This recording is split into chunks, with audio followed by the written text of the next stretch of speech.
नवांबे news. Delhi से बड़ी खबर। देश की सेवा और समर्पण की मिसाल बन चुका सहारनपुर का डाक प्रशिक्षण केंद्र अपने 75 साल पूरे कर चुका है। केंद्रीय संचार मंत्री ज्योतिरादित्य एम सिंधिया ने इस खास मौके पर संस्था की उपलब्धियों को याद किया। कहा कि 75 साल का सेवा भाव, 75 साल का इतिहास और आने वाले 75 साल के भविष्य का निर्माण यही केंद्र की पहचान है। उन्होंने कहा कि आजादी के आसपास स्थापित इस संस्था ने देश को हजारों कर्मयोगी दिए। हर साल यहाँ करीब 3000 युवाओं को प्रशिक्षण दिया जाता है जो आगे चलकर देश सेवा में अहम भूमिका निभाते हैं। Historic day where our postal training center facility in Saharanpur is celebrating its platinum jubilee. 75 वर्षों की सेवा भाव, 75 वर्षों का इतिहास और आने वाले 75 वर्षों का भविष्य का निर्माण।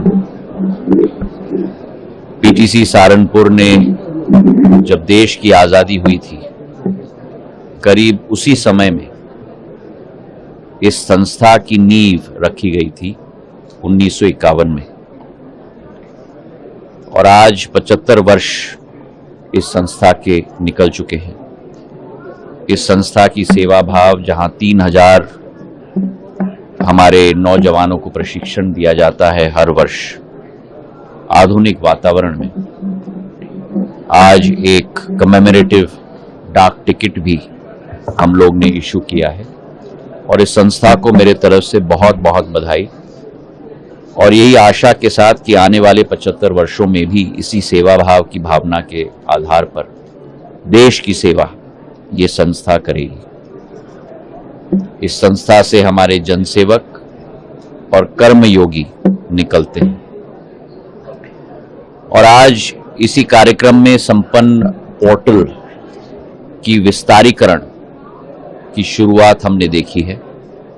प्रधानमंत्री जी के द्वारा 2018 में इसकी नींव रखी गई थी, और करीब 4,80,000 हमारे विभाग के पेंशनर्स को ये संपन्न पोर्टल सेवा देती है।